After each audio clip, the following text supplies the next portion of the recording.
só para que vocês saibam, porque eu tô gravando essa palestra, porque tem uma casa que me ligou e pediu para eu gravar. Falei, eu vou fazer ela amanhã, é melhor gravar valendo do que gravar só no estúdio, só a gente aqui, acaba fica ruim, né? Expositor espírita, o Paulo sabe disso, a gente gosta de público. Bom, eu gosto muito de público, né? Faz bem para a gente essa troca, essa sinergia. Bom, vamos lá. O nosso tema é reforma íntima à luz da doutrina espírita. Claro que, como eu às vezes falo nas casas, a gente adapta qualquer assunto à nossa doutrina, porque nós somos um ser integral dentro da doutrina, ou dentro da filosofia, ou dentro da religião espírita, e uma vez sendo espírita, nós estamos convivendo em sociedade, então todo e qualquer tipo de situação a gente pode vivenciar ela dentro da nossa filosofia religiosa, filosófica, científica, doutrinária. E nessa noite nós vamos falar um pouco sobre reforma íntima, tentando entender o assunto à luz da nossa doutrina maravilhosa e daquilo que ela nos permite até inferir em determinados pontos, já que a gente não encontra o assunto exaurido do ponto de vista da sua definição, reforma íntima, mas a gente tem alguns conhecimentos paralelos que a gente encontra nas obras que diz respeito à nossa mudança. Esse é o tema que eu tenho falado já durante um mês, então eu tenho utilizado, sempre quando o tema é avulso nas casas, eu pego um tema só para a gente não correr o risco de repetir. Então nós já tivemos a oportunidade de falar em umas 3 ou 4 casas sobre esse assunto, e eu gosto de começar sempre fazendo uma comparação com a reforma, por exemplo, que a gente faz na nossa residência, ou que a gente faz na nossa casa espírita, ou eventualmente no ambiente de trabalho, na nossa empresa, para aqueles que são empresários. A proposta de reforma, ela nunca deve ser antecedida, ela nunca deve começar sem que antes a gente faça um planejamento. E um planejamento para poder se fazer uma reforma subentende, antes de mais nada, buscar analisar o que a gente tem. Então, uma comparação que eu fiz recentemente dentro de uma casa espírita que se encontra em reforma e que eu estava falando, que é o Eurípides Barçanufo, ali do Jardim América, da C126, que acontece com o Eurípides Barçanufo aí do Centrinho, que também é uma casa que está em reforma, e que guarda uma similaridade com o Obreiros do Caminho, que é o centro do qual eu faço parte, que recentemente a gente teve uma obra lá. O primeiro princípio básico é entender o que nós temos dentro da casa. Como é que a nossa casa está estruturada? Se aquilo que eu tenho atende às demandas daquela casa. Se, no caso de uma casa espírita, se as salas são suficientes, se as salas comportam as atividades que nós temos. Então, eu faço uma análise, por exemplo, do ponto de vista de sala, eu vou pensar do ponto de vista de infraestrutura para atender às pessoas que nos acorrem à nossa casa. Então, eu penso nos banheiros, se eles são suficientes, eu penso no corredor, se eu tenho que deixar esse corredor mais largo, como é que ele está, eu penso em iluminação. Então, eu faço um en passant sobre a instituição para entender aquilo que, eventualmente, são as fragilidades físicas que tem ali e aquilo que nós já temos que atende à nossa demanda. Uma vez feito isso, eu faço uma relação do que precisa, efetivamente, e começam as obras, né? Obra no movimento espírita, todo mundo sabe que é aquela coisa que só tem a data para começar. Terminar, a gente joga na mão da espiritualidade, né? Esquece que não é eles que vão fazer. Essa é uma obra dos encarnados, ela não é uma obra dos desencarnados. Então, nos cabe a tarefa de fazer essa obra. Mas como o espírita ele tem uma certa dificuldade, ele não. Eu nem gosto de usar essa expressão, quem me ouve falar sempre sabe. Nós temos uma dificuldade significativa de envolver as nossas finanças nesse processo.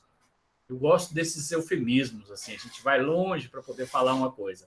Nós somos pão duro mesmo na hora que é para poder ajudar a nossa casa. Sempre sobra para um grupo. Esse grupo meio que mantém a instituição.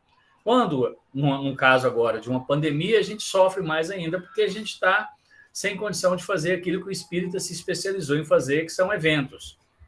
Um almoço, uma pamonhada, um festival de sorvete, alguma coisa assim que pode subsidiar a obra. Então, naturalmente, falta dinheiro. E aí a obra vai se alongando, né? Não termina, na bem da verdade. Chega um momento que a gente desiste e fica conquistar. Se a gente trazer isso para o ponto de vista pessoal, então essa analogia da reforma da casa espírita ou de uma casa, conosco, em teoria, pelo menos, nós deveríamos fazer o primeiro levantamento. Entender quem é que nós somos. E isso é uma tarefa normalmente muito doída, porque nós somos meio limítrofes. Ou nós somos condescendentes, então nós somos bons conosco, ou nós somos os nossos piores inimigos. A gente vai fazer uma análise, a gente vai para outro extremo. Nós somos muito duros conosco.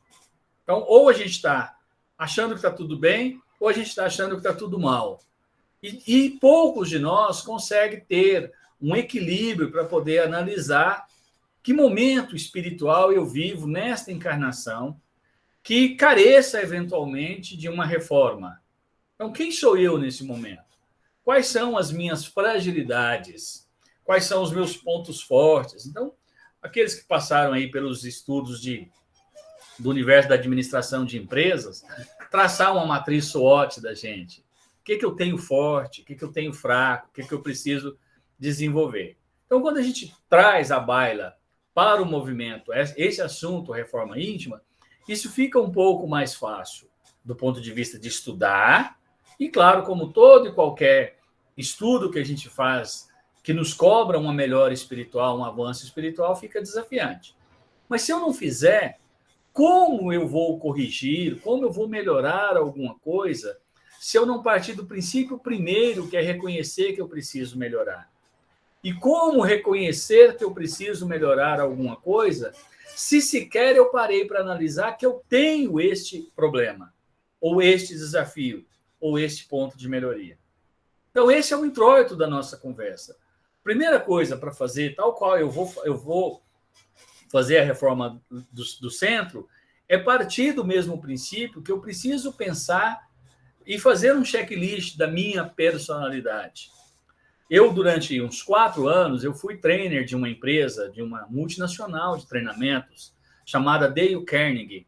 E ela ministrava um treinamento em cima de um livro que o Dale Carnegie, que é o homônimo da empresa, escreveu, chamado Como Fazer Amigos e Influenciar Pessoas.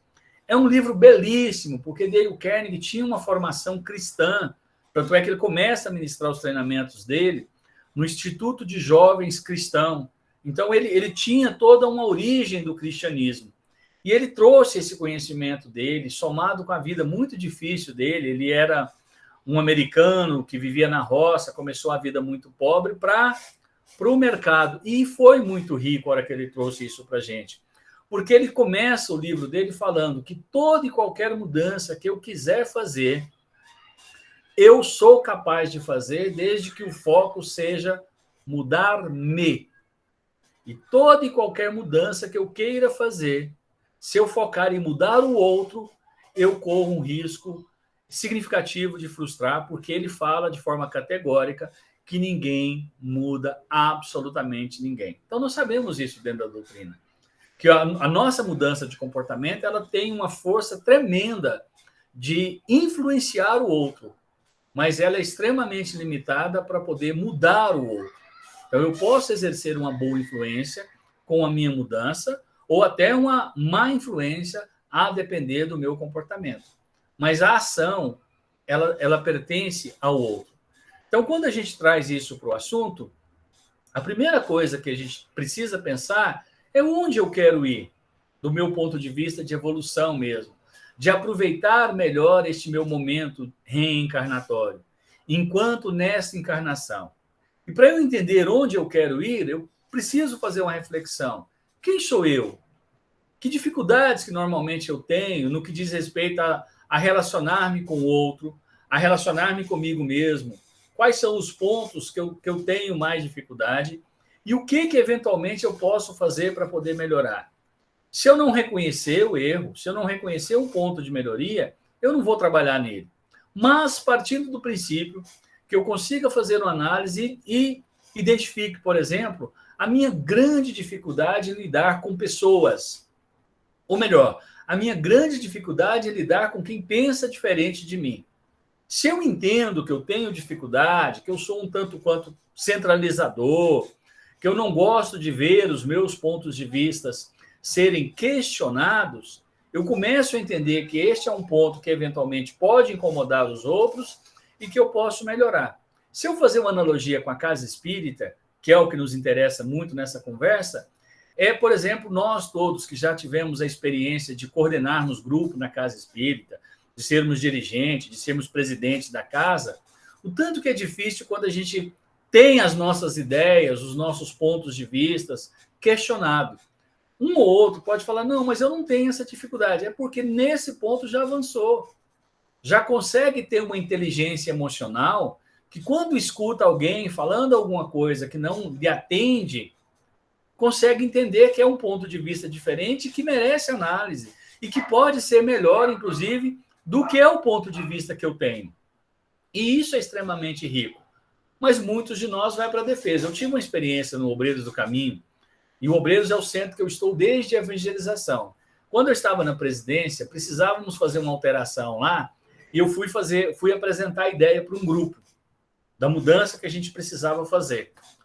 E eu apresentei a ideia, mas a minha apresentação estava totalmente enviesada. Então, ao invés de apresentar a ideia como era a minha pretensão, ou melhor, era o que eu tinha falado que ia fazer, apresentar a ideia e deixar as pessoas analisá-la sob seus respectivos pontos de vista, eu já fiz uma apresentação totalmente enviesada, totalmente viciada, para que as pessoas ouvindo se convencessem de que o que eu queria fosse feito.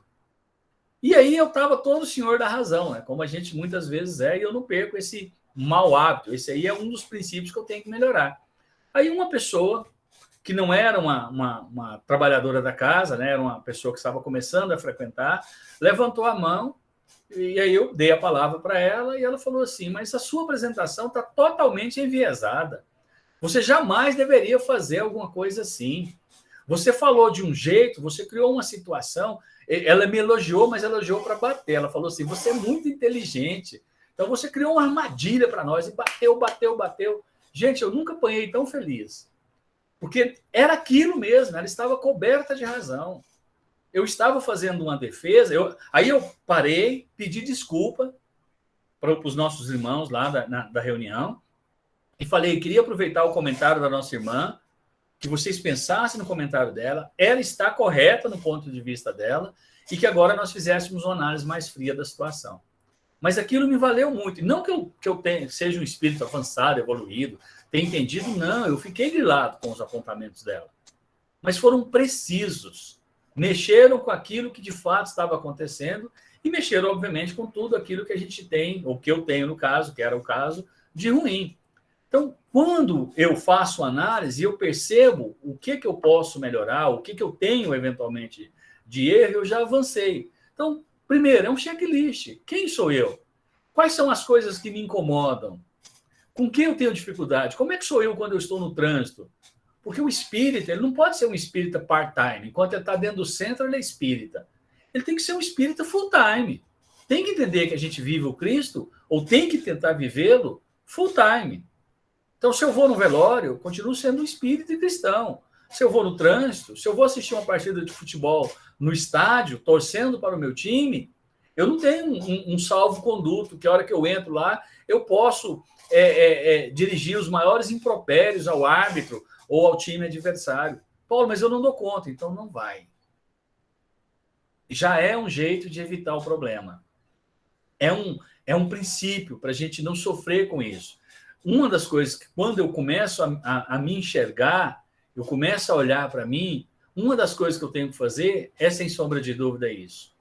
É entender quais são os meus limites, onde eu posso ir, por que eu não posso ir. Se eu sou uma pessoa que eu tenho problema com a bebida, eu não dou conta.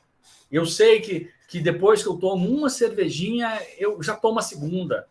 É algo que está além da minha, eu penso, além das minhas forças, então eu não posso beber. Não tem jeito, porque eu já sei que eu não dou conta de parar. Bom seria que eu não bebesse.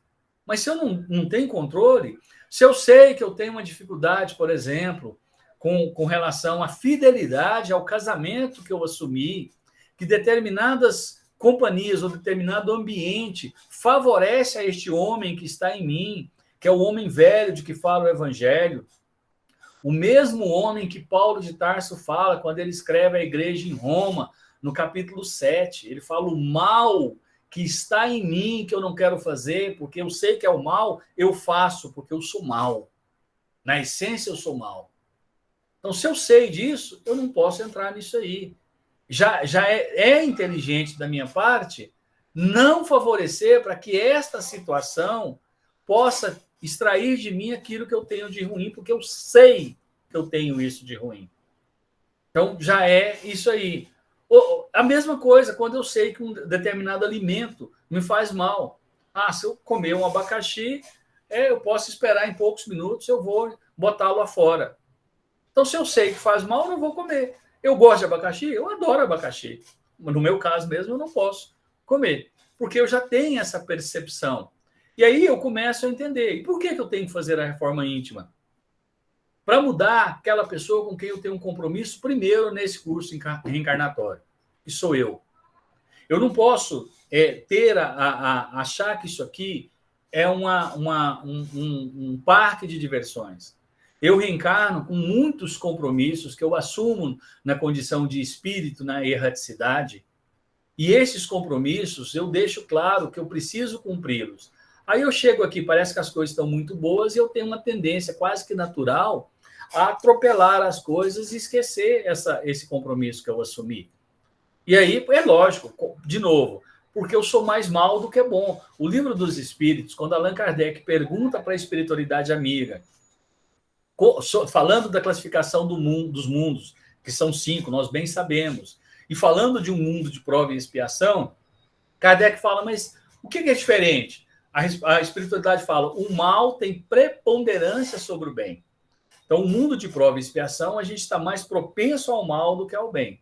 Se eu encarnei no mundo de prova e expiação, eu não sou um espírito que está alheio ao mundo em que estou inserido. Eu tenho mais propensão a fazer o mal do que ao bem. Eu levanto todos os dias com a propensão natural a ser ruim. E a luta de todo dia é ser bom, dentro desse contexto, dentro dessa dificuldade. Então, a gente faz a reforma íntima, como está num texto que eu trouxe aqui, para poder buscar a transformação do homem.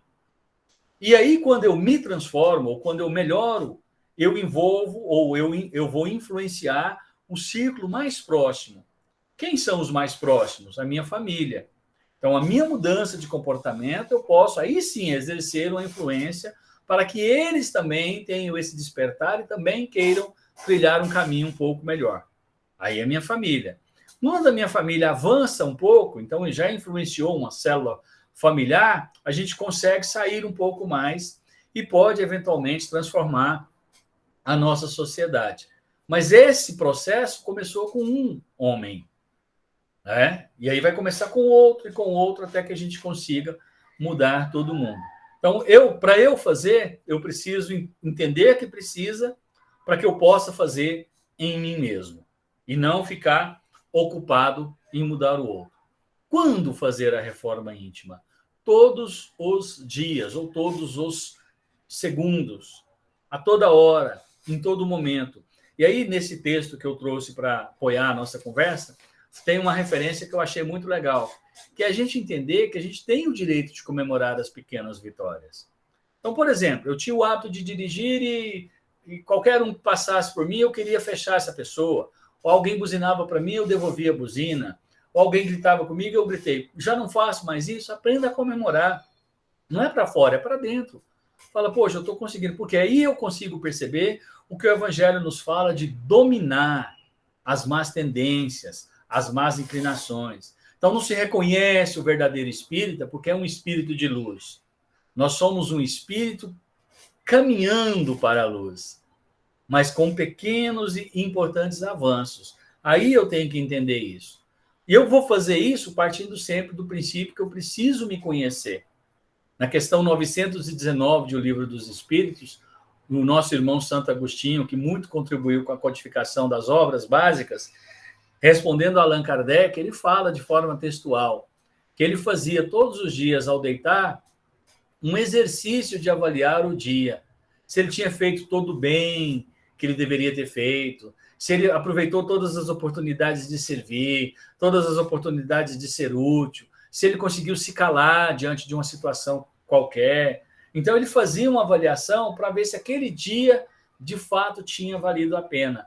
E é uma fala, está na questão 919 de O Livro dos Espíritos. É uma fala muito bonita de Santo Agostinho, porque ele fala exatamente isso. Ele fala para a gente fazer uma análise, avaliar como é que eu estou nesse momento espiritual em que eu me encontro e onde é que eu posso melhorar. Naturalmente, a gente tem uma tendência, a maturidade nossa, no ponto de vista do curso de uma encarnação, ela já mexe muito com a gente já consegue adquirir bagagem para chegar na casa dos 40, 50, 60, com uma leitura da vida e das pessoas um pouco mais tranquila, normalmente mais sereno, porque a gente já viu que algumas coisas, a tendência não é dar muito certo, então eu não sofro muito com algumas coisas.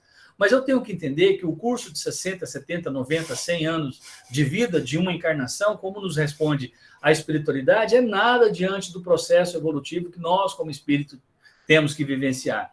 E aí Emmanuel fala, por isso que eu estou vivendo, eu estou evoluindo quase nada, mas é uma sucessão de quase nada que vai somar, e aí sim eu vou evoluir como espírito. Mas eu tenho que fazer o exercício da reforma íntima. Bom, e onde é que eu posso, de repente, além do evangelho que eu falei, do Livro dos Espíritos, dessas questões, onde é que eu posso buscar um socorro que vá contribuir como modelo para poder eu avançar do ponto de vista de fazer a reforma íntima? Não tem outra coisa senão o Evangelho de Jesus. Não tem outro caminho. Jesus ele foi tão preciso nas suas colocações que Allan Kardec, quando da codificação da doutrina espírita e do lançamento do Evangelho nas suas primeiras edições, antes de ter esse nome, o Evangelho segundo o Espiritismo, uma das preocupações de Kardec era exatamente falar que aqui contém os ensinamentos moral do Cristo, mas nós não estamos alterando nada.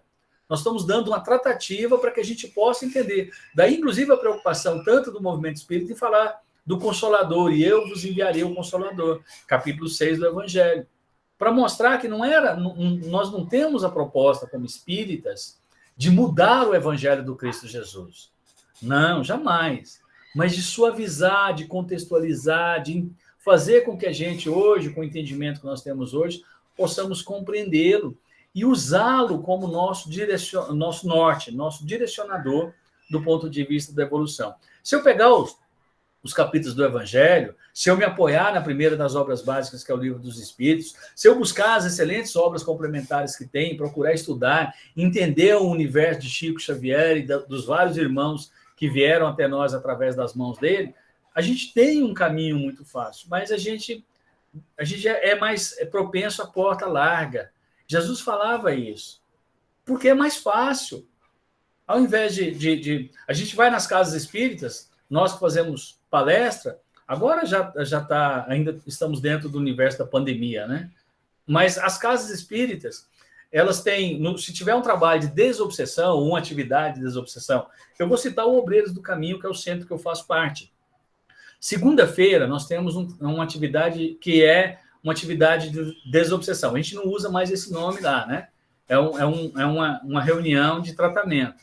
Então, tem a reunião pública, como tem em qualquer casa de vocês, e lá tem um grupo de médiuns, noutra sala, mas as pessoas que vão ali, elas vão atrás do que, aspas, a gente chama de buscar uma cura, de buscar um tratamento, de buscar um atendimento mais emergencial. No Obreiros acontece essa reunião na segunda-feira. Nós estamos no meio da pandemia. O salão está ficando muito cheio. Isso porque a gente dividiu as cadeiras, porque lá no Obreiros a gente já está com atividade presencial. Dividiu, marcou as cadeiras, colocou álcool em gel, colocou totem de álcool em gel, medidor de temperatura, etc, e está cheio. E nós temos 2 reuniões públicas, que acontecem terça-feira e quinta-feira. Terça e quinta, o salão fica vazio. Segunda, o salão enche. Por que o salão enche na segunda? Porque nós ainda estamos muito propensos a cuidar dos efeitos. E temos uma dificuldade ainda muito grande em cuidar da causa. Quando eu busco estudar a doutrina, quando eu busco ler as boas obras, quando eu busco assistir uma boa palestra, quando eu faço um curso, eu estou investindo na causa. Quando eu não faço isso, eu peço socorro no efeito. Aí eu estou atrás do passe, da água fluidificada, eventualmente de outros tipos de atividade que outras casas fazem, porque é foco no efeito. Nós temos dificuldade ainda, como espíritas, de cuidar da causa. Detalhe, na atividade de segunda-feira, tem o diálogo fraterno. Nós temos lá, se nós temos 40, 45 pessoas no salão, nós devemos ter lá umas 10, 15, o que seria mais ou menos 1/3 de espíritas. Grande parte é não espírita, e aí não espírita, a maioria se apresenta como católico, mas nem todo mundo é católico. E muitos evangélicos fazendo tratamento com a gente. Muito comum no diálogo fraterno, como deve ser na casa de vocês. E por que isso? Porque na hora que aperta eu vou atrás de um socorro emergencial. É por isso que lota essas atividades. Você fala, o irmão fulano vai vir aqui para um tratamento, lota a casa. Dia tal vai ter a psicografia, lota a casa. E aí, o que é essa proposta de reforma íntima? É investir no cerne da coisa, na origem. Para fechar a nossa conversa, eu sempre falo de um texto que eu acho muito bonito, que é um texto que foi desenvolvido por Benjamin Franklin, que foi um estadista americano e escreveu. E ele, na biografia dele, ele narra uma história que ele tinha se tornado uma pessoa muito malquista socialmente. E ninguém, ele fala que ele estava ao ponto de chegar nos eventos sociais, nas reuniões em família e ser deixado de lado. E ao invés de culpar os outros por ter aquele comportamento com ele resolveu fazer uma avaliação dele mesmo. E ele descobriu que tinha 13 pontos de melhoria que ele poderia fazer. E ele fez uma fórmula de estudar um ponto de melhoria por mês.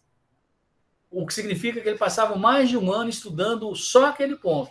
Todos os dias ele estudava aquilo. Isso está no livro que narra a biografia dele. A autobiografia, né? Ele escreveu. E aí ele trouxe esses 13 pontos que é com os quais a gente encerra a nossa fala aqui. Olha só. Pontos que ele acredita que se ele melhorasse, ele se tornaria uma pessoa melhor para os outros, consequentemente, melhor para ele, consequentemente para os outros. Primeira, temperança. E ele falava desse ponto que tudo ele podia, mas todo excesso era prejudicial. Daí a temperança. Então ele fala, olha, comer sem se empanturrar, beber. Ele falava lá no texto dele, beba até que você consiga se levantar. A gente, estudando, já sabe que os malefícios que uma bebida pode fazer, né? A doutrina espírita é tão maravilhosa que ela não fala para não beber. Ela só conta os efeitos. E aí, livre-arbítrio, né? Vamos lá no Livro dos Espíritos entender se a gente pode fazer. O segundo ponto de Franklin, silêncio. A gente pega tanta frase de efeito nesse mundo hoje de redes sociais, Instagram, falando sobre silêncio, fechar a boca na hora certa. Mas observa a pregação do Cristo Jesus. O Cristo Jesus ele era tão preciso na fala dele porque ele falava para orientar, mas ele não falava para atacar ninguém. E ele não entrava em discussões fúteis. E guardando uma comparação que deve ter distante demais de um Jesus com um Chico Xavier, mas o Chico também fazia isso. Ele foi questionado, está no livro Lindos Casos de Chico Xavier, por que ele não retrucava as pessoas que o atacavam. E Chico fala, porque Emmanuel me ensinou. Se quem está me atacando está certo, eu não tenho o que responder, ele está certo. Se quem está me atacando está errado, eu não tenho o que responder, ele está errado. Então, é o que Franklin falou, silêncio. Ter uma noção, não falar de si próprio, não se vangloriar, não falar do outro, evitar as conversas fúteis. Ser uma pessoa mais reservada. Abrir a boca quando você tem alguma coisa de útil, de verdadeiro, que acrescenta para poder falar. Ordem, né? Eu acho fantástico. É o simples hábito de organizar as coisas. Cada coisa tem seu lugar, cada lugar tem sua coisa. Eu fiz qualidade total no Sebrae em 1900 e muito tempo atrás, e tinha, dentro do programa Qualidade Total do Sebrae, tinha o 5S, que é uma filosofia japonesa, né? E cada coisa tem seu lugar, cada lugar tem sua coisa. E Franklin fala isso, ter ordem. Organiza a sua agenda, organiza o seu dia e tenha cuidado para isso, inclusive reserve tempo para não fazer nada, para viver também, para se divertir também. Resolução. Então, quando eu for fazer a minha reforma íntima, o que eu decidi eu tenho que fazer. E nem tudo vai ser bom, nem tudo vai ser fácil. Desenvolver um hábito diferente daquele que eu já tenho é terrível. É por isso que muitos espíritas fazem espiritismo à moda da casa, porque tem uma dificuldade tremenda de adquirir um hábito, de mudar um hábito que já está enraizado. Esses dias uma irmã, a gente estava com reunião remota lá no Obreso, vocês devem ter tido esse problema aí também, não sei, mas uma irmã falou, não, eu não vou enquanto for remoto, porque eu não dou conta desse negócio de computador. Aí nós voltamos para o presencial, avisamos ela, não vou, porque o passe é coletivo. O passe tem que ser individual. Então, é um hábito. É um hábito. A doutrina, no livro dos médios, deixa muito claro qual que é o processo do passe. Eu não preciso dessa individualidade. Ela enriquece o processo, porque eu faço com que o médio tenha uma interação, mas não significa que é mais fraco o passe coletivo. Frugalidade, né? Não custa nada. Não desperdiçar, não gastar, não te perder com coisas pequenas. Entender, ele fala, o sexto princípio dele, sim, indústria, não perder tempo, cuidado com quem trabalha. Na época, 1726, né? Ali as portas do iluminismo, por ali. Então, é só entender que ele estava falando muito do operário. Mas se a gente trazer para o nosso momento, é entender essa relação patrão-empregado e respeitar ela. A gente vive experiências diferentes, nós espíritas sabemos. Hoje eu estou na liderança, ontem não. Se eu não souber fazer, amanhã ou depois eu vou ter dificuldade, normal. Princípio 7, sinceridade. Então, ser justo no falar, ser justo no agir. Ser justo com os próprios pensamentos. Princípio 8, aliás, perdão, a sinceridade, eu confundi, gente, eu falei do 8, que é a justiça. Sinceridade, né? Não enganar, não procurar ser muito correto, não pisar na bola com o outro.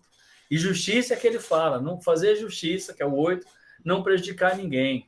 9, ser moderado, evitar extremos.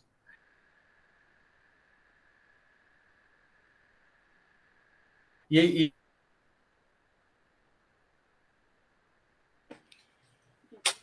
a nossa irmã viu a oração falando sobre a gente vibrar para a gente vir um momento dessa, né, da Rússia com os.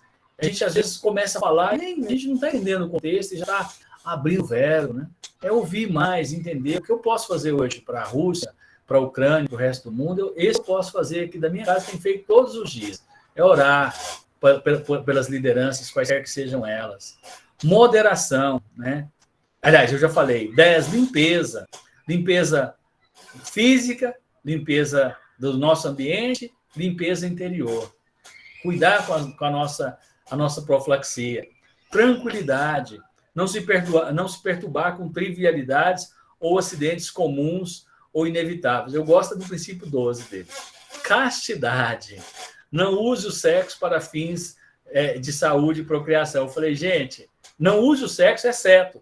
Aí eu falei assim, se a gente for estudar, né, com aquela pegada bem cristã mesmo, e aí eu falo, olha, isso aqui a gente hoje tem que entender como todos os outros. Então, todos os outros a gente vai trazendo, contextualizando.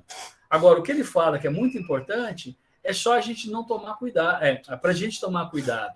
Ele fala, a sexualidade, nós sabemos, né? Ela é compromisso. Vida e sexo apresenta isso para a gente de forma muito clara. E, por fim, humildade. E aí ele coloca só assim, ó, Franklin. Todos os outros ele descreve. Esse ele fala assim, imite Jesus e Sócrates. Então, quando a gente pega Sócrates lá no Evangelho, na introdução, no item 3, o que fala? Precursor do cristianismo, né? E do espiritismo, né? Tá lá no começo. Então, fica fácil da gente entender. E aí, minhas irmãs e meus irmãos, é só uma lista, mas a gente pode fazer a nossa e não ter nenhum desses itens. Porque podem ter situações muito particulares que eu preciso melhorar. O importante, claro, é que eu tenha sabedoria para poder melhorar aquilo que precisa, para mudar aquilo que precisa e para, obviamente, me tornar uma pessoa melhor. Se eu fizer isso, eu vou avançar espiritualmente. E aí o suporte sempre vai ser o Cristo Jesus. Todas as vezes que tiver dúvida, como que o Cristo faria isso aqui? Será que ele estaria feliz com a minha atitude? Se ele sentasse do meu lado, no meu carro, ele toparia isso? Quando eu começar a fazer esses raciocínios, eu começo a entender aquilo que é correto e aquilo que não, aquilo que precisa melhorar e aquilo que efetivamente talvez eu já esteja fazendo bem. Que Jesus nos abençoe